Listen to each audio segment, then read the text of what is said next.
Bismillahirrahmanirrahim. Alhamdulillahirabbil alamin. Allahumma shalli wa sallim ala sayyidina Muhammadin wa ala alihi wa sahbihi ajma'in. Assalamualaikum warahmatullahi wabarakatuh. Bismillah. Alhamdulillah kita semuanya Allah Subhanahu wa taala diperjumpakan dalam pertemuan kali ini. Yang semoga pertemuan ini membawa keberkahan, kemanfaatan, kebaikan untuk kita semuanya.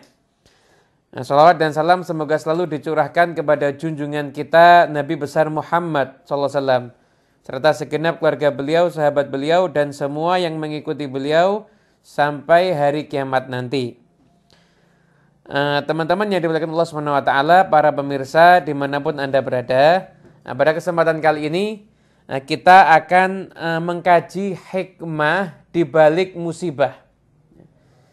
Jadi hikmah di balik musibah. Nah, sebelum kita mulai membahas itu, mari kita sama-sama pelajari bahwasanya sebenarnya apa sih hakikat daripada musibah itu sendiri.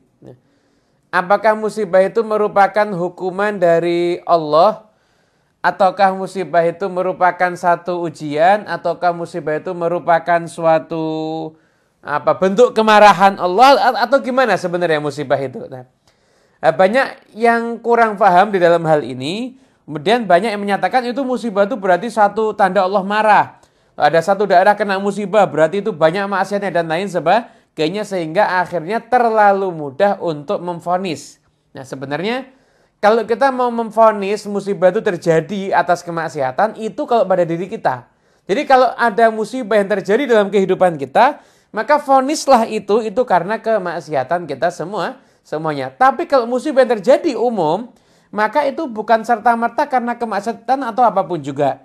Memang ada firman Allah Ta'ala yang menyatakan wa ma asabakum min musibatin fabima kasabat aydikum wa ya'fu an katsir. Sungguhnya apapun yang menimpa kalian daripada musibah, maka itu adalah ulah dari perbuatan tangan kalian. Maksudnya aidi itu memang secara zahir artinya tangan, tapi itu karena kemampuan dan ulah kalian sendiri. Wa ya'fu an katsir, sesungguhnya Allah Subhanahu wa taala sudah mengampuni banyak daripada perbuatan kalian dan tidak Allah hukum. Namun kita juga mendapati ada hadis dari Nabi Muhammad SAW. Nabi SAW bersabda, asyaddun nasi bala'an al-anbiya thumma salihun thumma al-amsal fal-amsal. Paling banyaknya beratnya bala yang menimpa seseorang itu ditimpakan kepada para nabi, kemudian orang-orang soleh, kemudian yang seperti mereka dan seperti mereka. Begitu. Kemudian juga ada firman Allah Ta'ala, yaitu Allah SWT berfirman, waliyublil mu'minina minhu bala'an hasanan. Sesungguhnya Allah SWT akan menguji orang-orang yang beriman dengan balaan, dengan satu bala hasanan tapi yang baik. Artinya apa? Diberikan nikmatan azimatan, menurut Imam Al-Baghawi, satu nikmat yang agung. Jadi musibah itu nggak mesti negatif.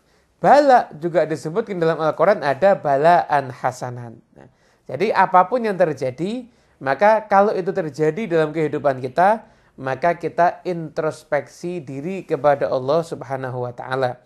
Mungkin ada maksiat yang kita lakukan sehingga terjadilah yang seperti ini dalam kehidupan kita.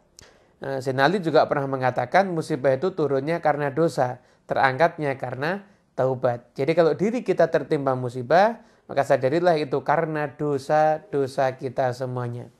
Namun apabila terjadi musibah pada kaum muslimin secara umum, maka jangan Anda memvonis itu karena mereka maksiat, itu karena begini dan lain sebagainya.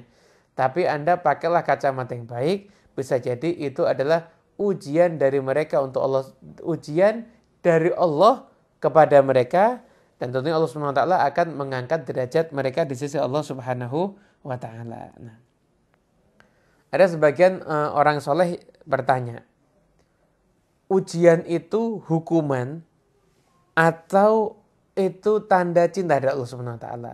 Cara membedakannya gimana? Karena ada hadis juga Nabi sallallahu alaihi wasallam bersabda, innallaha idza ahabba qauman ibtalahum. Sesungguhnya Allah jika mencintai sekelompok kaum maka Allah menguji mereka. Jadi Kalau kita pengen tahu ini sebenarnya musibah yang terjadi ini ujian atau karena hukuman, ini cara tahunya gimana? Nah, ini kalau boleh saya ulang lagi karena mungkin ada yang baru bergabung. Jadi kalau saya mau memberikan uraian kesimpulan dari yang sudah saya sampaikan di awal. Sebelumnya kita nikmati tehnya dulu. Silakan, monggo tehnya dulu.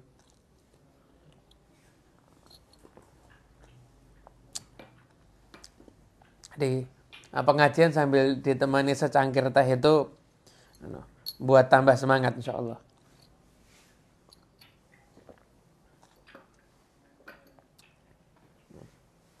Nah, saya uraikan ya. Saya uraikan. Saya buat kesimpulan. Orang itu banyak yang bingung dan bertanya. Sebetulnya terjadinya musibah. Nah, misalkan macam-macam lah. Baik musibah itu yang sifatnya itu menyeluruh. Atau musibah yang sifatnya itu personal. Itu sebenarnya musibah itu ujian dari Allah. Atau tanda kemarahan Allah. Nah, itu kan banyak yang bertanya-tanya. Sebenarnya hakikatnya itu gimana? Tadi sudah kita terangkan. Allah Subhanahu wa taala berfirman yaitu wa ma asabakum min musibatin fabima kasabat aydikum wa ya'fu an katsir. Sesungguhnya apapun yang menimpa kalian daripada musibah-musibah, hal-hal yang tidak menyenangkan itu karena ulah tangan kalian. Dan Allah sudah memaafkan yang banyak. Allah hanya itu nguji sedikit aja, balas sedikit aja atau memberikan musibah sedikit daripada yang layak diterima. Ada ayatnya. Namun jangan lupakan juga ayat yang lain bahwasanya Allah Subhanahu wa taala juga berfirman, "Waliyublil mu'minina minhu bala'an hasana." Dan kami akan menguji orang-orang yang beriman. Sungguhnya orang yang beriman tuh akan mendapatkan ujian bala'an hasanan dengan bala yang baik. Maksudnya apa? Nikmah azimah. Juga ada hadis Nabi SAW, "Asyaddun nasi bala'an al-anbiya, thumma solihun, thumma al-amthal, fal-amthal." Paling beratnya orang dapat bala itu para nabi, orang soleh, kemudian yang seperti mereka. Yang seperti mereka. Kemudian ada juga hadis Nabi SAW, "Innallaha idza ahabba qauman ibtalahum." Sesungguhnya Allah Subhanahu wa taala jika mencintai sekelompok kaum, Allah akan menguji mereka. Jadi musibah itu antara hukuman atau ujian. Nah, ini yang bertanya, orang kan bertanya-tanya. Yang pertama tentunya paling bijaksana adalah jika musibah itu terjadi dalam kehidupan kita. Personal kita yang terkena musibah, kita fokus ke diri kita, ada musibah yang menimpa dan semoga kita Allah dijauhkan dari sekian banyak bala musibah dan segala macam ujian ya. Allahumma ja'alna min abidil ihsan la abidil imtihan. Semoga Allah menjadikan kita tuh hamba yang sering dapat kebaikan bukan sering dapat ujian. Jika itu terjadi kepada diri kita, maka kita harus tahu bahwasanya kita harus waspada. Jangan-jangan ini karena dosa kita. Sayyidina Ali mengatakan musibah itu turun karena dosa, terangkatnya karena tobat. Jadi kalau kita kena musibah, maka ya kita tobat, minta ampun kepada Allah Subhanahu wa taala, karena kita tahu diri kita itu penuh dengan dosa. Namun ketika ada musibah di suatu daerah, atau suatu kelompok, atau suatu komunitas, atau suatu tempat, maka jangan Anda memvonis itu hukuman Allah itu karena di sana ada kemaksiatan begini dan lain sebagainya. Jangan memvonis.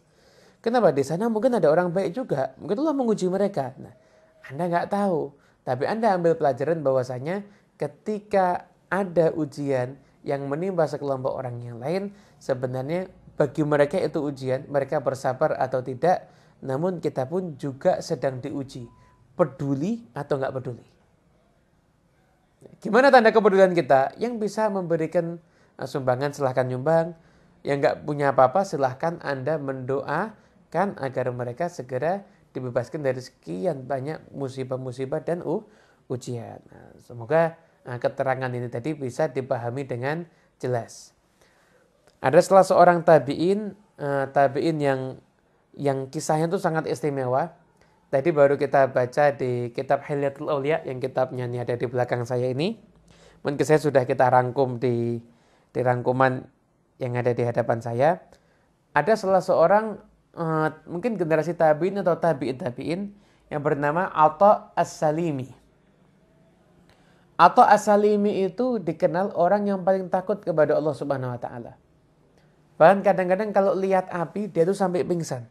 Kenapa? Karena takut jangan-jangan api itu adalah isyarat kalau dia akan diuji dengan api neraka. Saking takutnya sama Allah.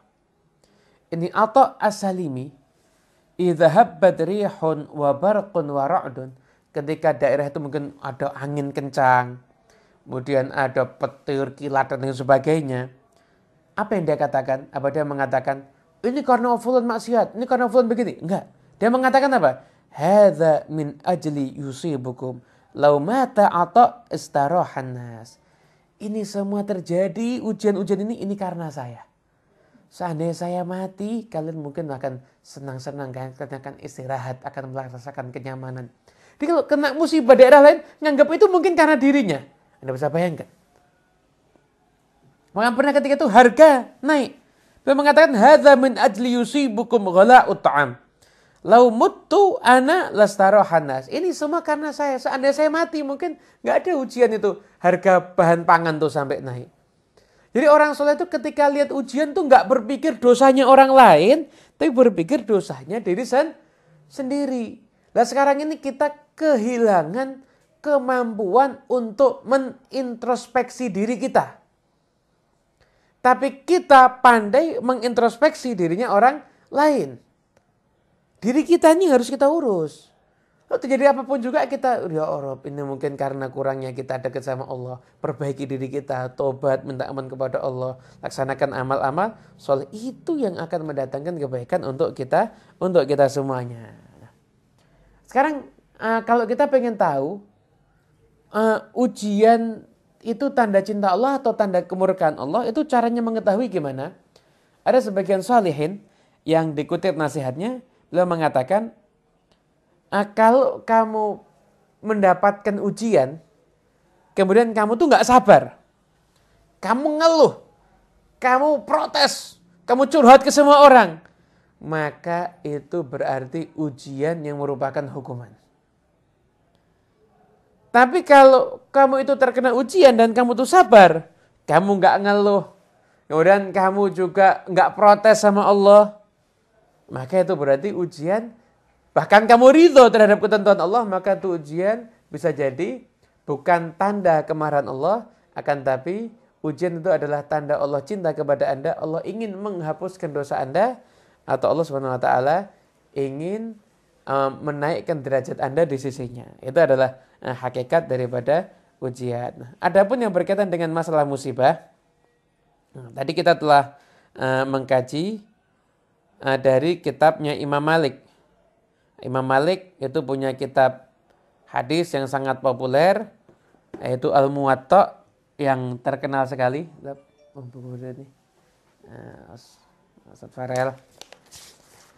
Mas Farel, ini ada keterangan-keterangan yang juga kita tulis di sini dari apa yang disampaikan oleh Imam Malik. Imam Malik itu dalam kitab Al-Muwatta, kitab hadis yang menjadi rujukan fikih madhab Maliki, beliau ada satu bab judulnya Jami'ul Hisbah fil Musibah, yaitu meraih pahala ketika terjadinya musibah. Meraih pahala ketika terjadinya musibah. Nah, musibah itu apa? Kullu ma yu'dil insan fahuwa musibah. Apapun yang mengganggu seseorang, maka itu berarti satu musibah. Bahkan pernah Nabi Muhammad SAW ketika lampunya di kamar itu mati, Nabi mengucapkan inna lillahi wa inna ilaihi rajiun. Siti Aisyah kaget, ya Rasulullah, lampu mati kok inna lillahi wa inna ilaihi rajiun, istirja. Kenapa?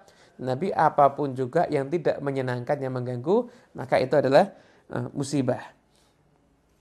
Dan hisbah itu adalah rasa sabar ketika menghadapi musibah karena mengingat pahala dari Allah Subhanahu wa taala. Gitu. Ada satu keterangan dari ulama dalam kitab Thariqul Hijratain. Ulama itu mengatakan caranya agar orang itu bisa bersabar ketika mendapatkan musibah itu gimana? Ulama tadi itu mengatakan begini. Yang pertama, kamu harus sadar bahwasanya musibah itu adalah takdir Allah. Dan tidak bisa kamu hindari. Jadi nggak ada seandainya itu ucapan-ucapan yang nggak berguna. Seandainya saya begini, saya nggak akan lah. Itu ucapan yang nggak berguna. Ambil pelajaran, selesai. Lau walim wa kaifa qawlu dzil hamak ya'tarid Allah alladzi khalaq. Kata Habibullah Haddad, ucapan seandainya, seumpamanya dan lain sebagainya. Itu ucapan orang yang bodoh. Mau tentang Allah yang menciptakan. Oh, itu sudah ditakdirkan sama ya. Musibah yang kita terima dan semoga kita nggak kena ujian ya. Tapi sampai kita tuh diuji atau kita yang pernah diuji yang kemarin-kemarin, itu merupakan ketentuan Allah Subhanahu wa taala. Dari Allah Subhanahu wa taala. Yang kedua, di dalam musibah itu terdapat sekian banyak hisbah, sarana untuk kita mendapatkan pahala. Dengan sabar kita akan mendapatkan kebersamaan dengan Allah. Innallaha ma'as sabirin. Dengan sabar kita akan mendapatkan pahala bighairi hisab. Itu yang terjadi di dalam satu musibah. Begitu. Tapi kalau kamu lihat apa yang ada dalam balik musibah ini, maka kamu akan sadar bahwasanya itu bukan satu hal yang buruk. Ketika musibahmu itu akhirnya berujung dengan kamu mendapatkan kebaikan dari sisi Allah Subhanahu wa taala. Nih saya kasih contoh. Ada orang kehilangan motor, itu musibah atau bukan itu? Musibah. Tapi setelah kehilangan motor, habis itu dia dapat ganti motor 2. Lah, musibah apa bukan? Ya ketika kehilangannya musibah, ketika dapat ganti. Ya jadi musibah itu nggak sama itu diartikan ini akan negatif. Enggak. Kalau kamu sabar tuh ada rahasia-rahasia di balik itu semuanya. Di balik itu semuanya. Tapi tanyanya apa? Ya ayyah-tasiba fi kulli musibatin. Ya kamu ihtisab, kamu berusaha sabar mencari pahala, ikhlas di dalam setiap apa yang dialami daripada hal yang kurang menyenangkan tersebut. Nah, Imam Malik dalam kitabnya Al-Muwatta beliau mengatakan, mengutip riwayat dari Abdurrahman bin Qasim bin Muhammad bin Abu Bakar As-Siddiq, yaitu Rasulullah SAW bersabda, liyu'azzil muslimina fi masaibihim al-musibatu bi. Nabi SAW beliau bersabda, hendaknya setiap orang muslim yang mendapatkan musibah, maka dia berusaha untuk sabar dengan mengingat bahwasanya mereka itu sudah kena musibah, yaitu dengan tidak adanya Nabi Muhammad SAW. Jadi ketika kita itu pernah mengalami satu hal, yaitu kita ditinggal oleh Rasulullah SAW, yang mana selama beliau ada itu datang khabar dari langit, itu khabar dari Allah ya, bukan dari Allah di langit. Dan setelah itu rahmat yang luar biasa, petunjuk untuk kita semuanya. Ini kehilangan Nabi Muhammad itu musibah yang luar biasa. Dan musibah yang ada saat ini nggak ada bandingannya dengan ketika kita tidak bersama dengan Nabi Muhammad SAW. Terlebih lagi kalau kita mau membandingkan apa yang kita alami dengan apa yang dialami oleh Nabi Muhammad. Ya Allah, nggak ada apa-apanya ini yang kita alami ini. Dengan yang dialami oleh Rasulullah, nggak ada apa-apanya. Anda yang kehilangan harta, Nabi Muhammad kehilangan segalanya. Nabi pernah kehilangan anaknya, wafat istrinya, dan lain sebagainya. Nah, satu hal yang luar biasa. Nah, jadi, hisbah fil musibah. Jadi, meraih pahala, mengungkap hikmah di balik musibah. Itu bab yang ada dalam kitab Muwatta'nya Imam Malik. Kemudian juga, diriwayatkan pula, yang terjadi dengan Ummu Salamah dan istri Nabi SAW, beliau meriwayatkan bahwa suatu ketika Rasulullah SAW itu pernah menyampaikan, man asabathu musibatun, barang siapa yang terkena musibah, faqala kama amarallah, maka dia berkata sebagaimana apa yang diperintah oleh Allah. Apa yang diperintah oleh Allah kalau orang kena musibah? Inna lillahi wa inna ilaihi raji'un. Dan berdoa apa? Allahumma ujurni fi musibati wa aqibni khairan minha. Nah, ini riwayat doanya ini macam-macam. Ada Allahumma ajirni fi musibati wa akhlifni khairan minha. Tapi intinya sama, ya Allah, berilah aku pahala dalam musibahku dan berikanlah aku ganti yang lebih baik. Illa fa'alallahu dzalika. Kecuali Allah pasti akan melakukan itu kepada dirinya. Allah akan memberikan pahala dalam musibahnya dan Allah akan menggantinya dengan kebaikan. Pasti. Jadi orang yang kena musibah kemudian mengatakan inna lillahi wa inna ilaihi rajiun, Allahumma jurni fi musibati wa aqibni bisa wa akhlifni khairan minha, itu pasti akan Allah ganti dengan yang lebih baik dan Allah akan memberikan pahala atas kesabarannya dia menghadapi musibah. Pasti. Nah, Ummu Salamah itu ketika ditinggal wafat oleh Abu Salamah itu orang yang soleh luar biasa, saudara susunya Nabi. Ummu Salamah itu putranya Barrah binti Abdul Muttalib. Berarti masih saudara dengan Nabi Muhammad SAW. Pernah disusui juga oleh Thuwaibah al-Aslamiyah, orang yang menyusui Nabi, jadi saudara susunya Rasulullah SAW. Orang yang terkenal soleh. Abu Salamah meninggal dunia. Ummu Salamah ketika doa, ya Rabb, dan berikanlah aku ganti yang lebih baik. Siapa yang lebih baik dibandingin Abu Salamah? Anda tahu siapa gantinya? Setelah masa iddahnya selesai, Ummu Salamah dilamar oleh seseorang, gantinya Abu Salamah. Siapakah dia? Rasulullah SAW. Jadi berarti bagi Ummu Salamah ketika kehilangan suami sampai akhirnya beliau jadi istri Rasulullah, itu musibah atau bukan? Ya kan ada hikmah di balik musibah. Gitu. Ada juga dalam kitab Muwatta'nya Imam Malik, suatu ketika Qasim bin Muhammad ini cucunya Sayyidina Abu Bakar As-Siddiq, tadi kita lihat di syarahnya. Beliau ketika istrinya wafat, kedatangan seorang tamu, Muhammad bin Ka'ab Al-Qurzi. Datang kemudian takziah. Setelah itu menyampaikan, di Bani Israel itu ada seseorang, rajulun faqihun alimun abidun mujtahidun. Seorang yang faqih, pakar agama, alim, orang yang berilmu, abid, ahli ibadah, mujtahid, orang yang sungguh-sungguh. Wa kanat lahu imra'atun, dia punya seorang istri. Wa kana biha mu'jaban laha muhibban. Kagum dan cinta sama istrinya itu luar biasa. Istrinya meninggal dunia. Muka dia sedihnya luar biasa. Sampai akhirnya dia mengurung diri di rumah. Wa ghallaqa 'ala nafsi, dia tutup pintu rumahnya dan enggak mau ketemu sama orang sama sekali. Dan tidak boleh ada yang mendatangi dia sama sekali, tidak boleh ada yang ketemu sama dia sama sekali. Itu cuma satu orang yang biasa melayani diajak gitu aja. Sampai hari kisahnya didengar oleh satu orang perempuan. Orang dengar kisahnya, saya itu mendatangi yang jaga pintu. Saya ada hajat sama dia, saya mau minta fatwa. Dan tidak bisa saya itu minta fatwa kecuali saya harus ketemu dengan dia. Pertama, nggak mau ini. Orang yang soleh Bani Israel ini nggak mau. Sampai akhirnya terus ditunggu sampai akhirnya ya udah dah, kalau dia mau nunggu. Ya, akhirnya dipertemukan. Kemudian saya itu perempuan tadi bilang, saya datang ke sini mau minta fatwa. Apa fatwanya? Gini, jadi saya itu minjem perhiasan ke tetangga saya. Saya pakai, saya senang, lama loh saya pinjam. Tiba-tiba dia minta perhiasan itu. Kira-kira saya kembalikan enggak? Kata alim tadi, nah wallahi, ya demi Allah nanti kamu kembalikan.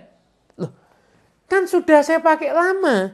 Saya kembalikan enggak? Ya dia lebih berhak loh, dia yang punya kok dia akan menjamin ke kamu. Udah saya itu, saja begitu kata perempuan tadi, yarhamukallah. Semoga Allah merahmati kamu, wahai Syekh. Apakah kamu mau bersedih atas sesuatu yang Allah pinjamkan kepada kamu? Benar Allah ngambil lagi dari kamu. Setelah itu, pergi ini perempuan. Saya paham, oh benar perempuan ini. Istriku kan pinjaman dari Allah. Diambil lagi, ya udah. Akhirnya saya itu langsung buka pintu ketemu lagi seperti biasa. Kata sih, wa nafa'ahullahu biqauliha. Dan Allah SWT memberikan manfaat dengan ucapannya perempuan tadi. Nah, ya di Syarah Zarqani ala Muwatta Imam Malik mengomentari hadis ini mengatakan, sealim apapun orang tuh nggak boleh berhenti belajar. Kadang-kadang dia tuh mendapatkan pencerahan dari orang yang levelnya di bawahnya dia. Al-Fadhil yang tinggi, yang utama, itu kadang-kadang ditolong sama Al-Mafdhul yang derajatnya di bawahnya.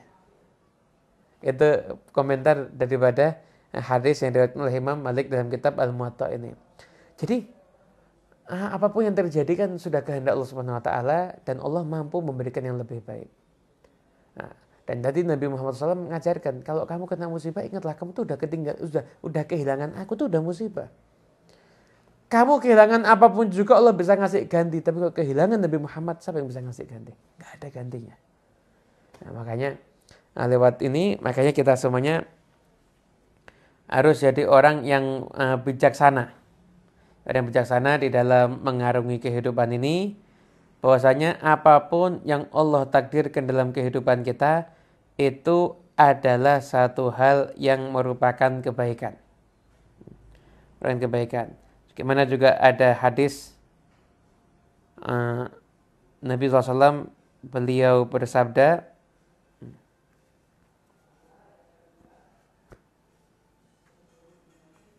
yang hadis ini lewat Sahih Ibn Hibban. Ajaban li amril mu'min. Saya mengatakan, ajaban li amril mu'min, inna amrohu kullahu khair.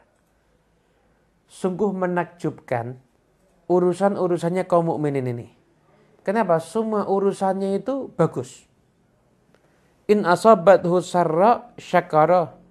Kalau dia dapat sesuatu yang menyenangkan, dia syukur. Win asabathu dharra sabara. Kalau dia dapat musibah, dia sabar. Wa kana khairan, dan itu adalah yang terbaik bagi dia. Walaisa dzalika li ahadin illa lil mu'min, dan itu tidak akan diberikan kepada siapapun juga kecuali hanya untuk orang yang beriman.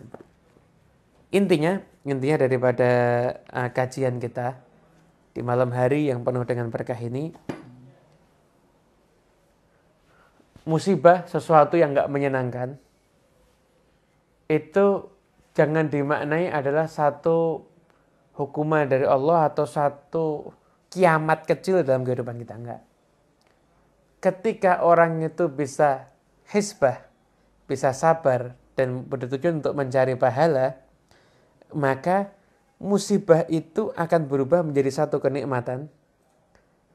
Dan dia insya Allah akan izinkan memahami apa yang Allah simpan di dalam musibah yang terjadi tersebut, daripada manfaat-manfaat, faedah-faedah, dan akhirnya dia akan mendapatkan hasil akhir yang terbaik dan anugerah yang tidak terputus karena kesabarannya dia di dalam menerima apa yang Allah takdirkan. Kalau Allah mentakdirkan banyak kebaikan dalam diri kita, maka kita harus banyak bersyukur. Nah, itu adalah urusan orang mukmin seperti itu. Jadi apapun yang terjadi, Rabbul Arsy, Allah, Ar-Rahman, Ar-Rahim, tetap layak kita puji di dalam semua takdirnya yang terjadi dalam kehidupan kita semuanya. Gak ada kata untuk menghadapi apapun juga kecuali Alhamdulillah. Alhamdulillah, syukur sama Allah. Dan ketika kita terkena hal yang tidak menyenangkan, jangan lupa ucapkan innalillahi wa inna ilaihi raji'un. Wa basyirus sabirin, dan kabar gembira untuk orang yang bersabar. Siapa orang yang bersabar? Orang yang kalau kena musibah mengucapkan innalillahi wa inna ilaihi raji'un. Apa yang akan dia dapatkan? Wa basyirus sabirin, kabar gembira. Kabar gembira bagi orang-orang yang bersabar. Itulah mungkin hikmah di balik musibah yang terjadi di dalam kehidupan manusia. Sunnatullah itu pasti akan terjadi. Jadi Anda nggak bisa, kenapa ya orang baik kok kena musibah? Mohon maaf, Nabi Muhammad SAW itu kurang baik apa? Diuji nggak sama Allah? Diuji kan? Nabi Muhammad SAW itu kurang baik apa? Diuji sama Allah.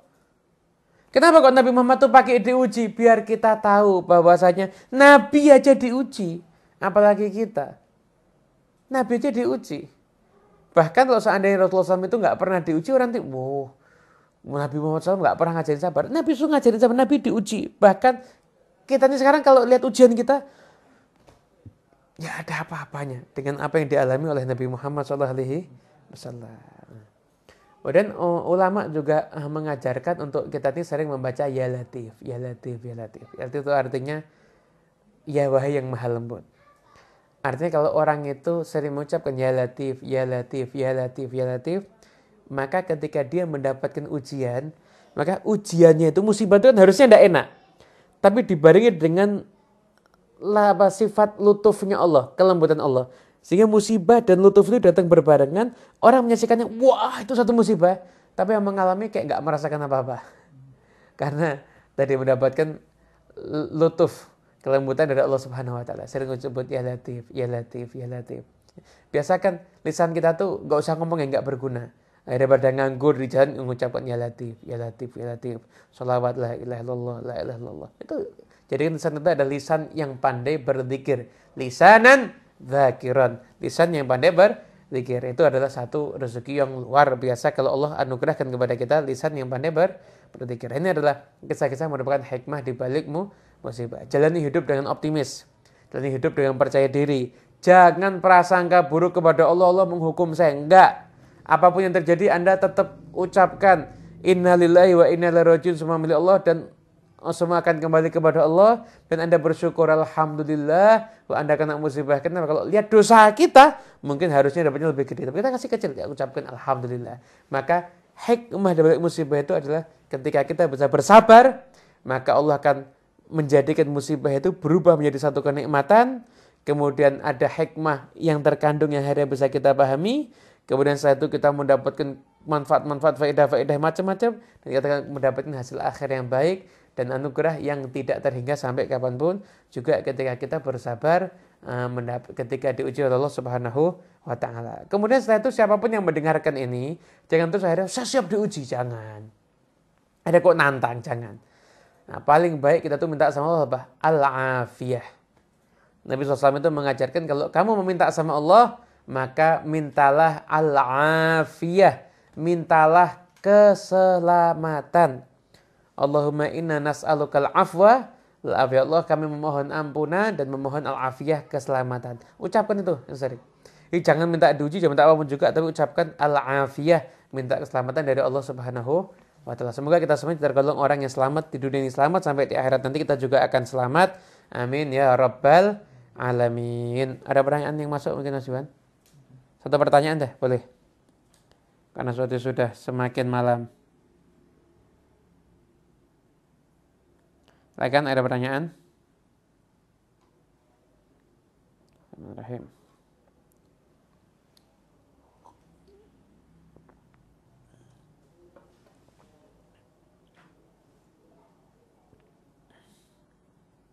Ya. Untuk teman-teman yang mau bergabung bisa ke grup ngaji Senin ini ya. Grup ngaji Senin ini. Ya. Kapan ada kajian yang ada tanya jawabnya nih, ada yang nanya ini. Ya. Udah, itu pertanyaan yang masuk itu aja ya, Mas ya. Nah, ya.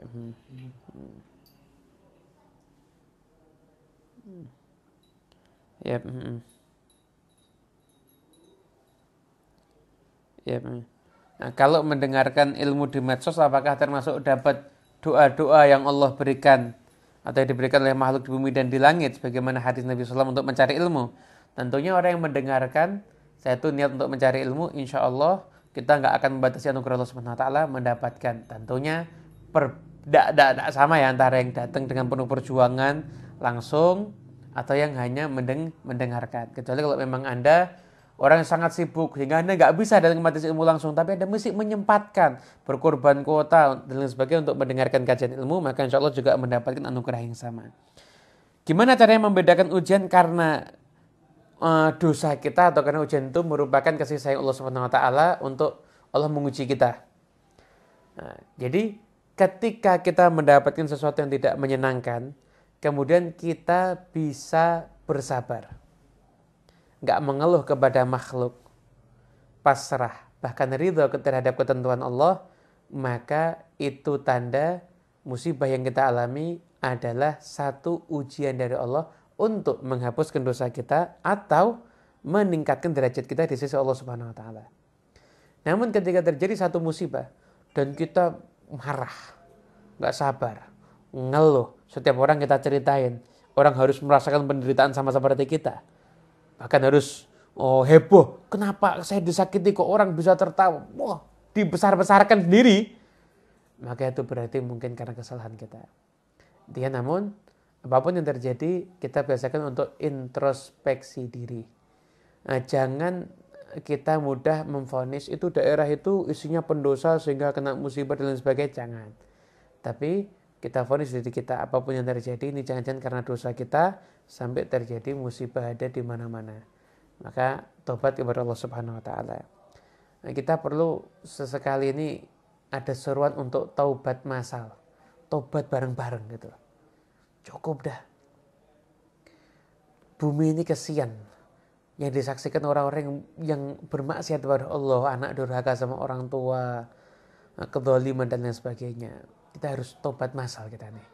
Perbaiki lagi sholat kita, perbaiki lagi hubungan kita dengan masjid, hubungan kita dengan orang tua. Insya Allah, kalau kita tobat massal, maka insya Allah Allah SWT akan angkat semua bala, musibah, bencana dan semua tangan-tangan jahat Allah akan singkirkan daripada negeri ataupun rumah kita bersama yang kita cintai ini insya Allah. Waalaikumsalam.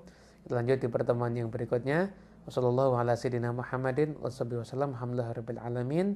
Insya Allah untuk Senin depan kita akan tanya jawab ya. Kita akan tanya jawab nanti temanya insya Allah berkaitan dengan masalah tanya jawab. Tanya jawab aja. Nanti pertanyaan bisa disampaikan ketika live YouTube-nya nanti insya Allah ya. Seperti itu. Wassalamualaikum warahmatullahi wabarakatuh.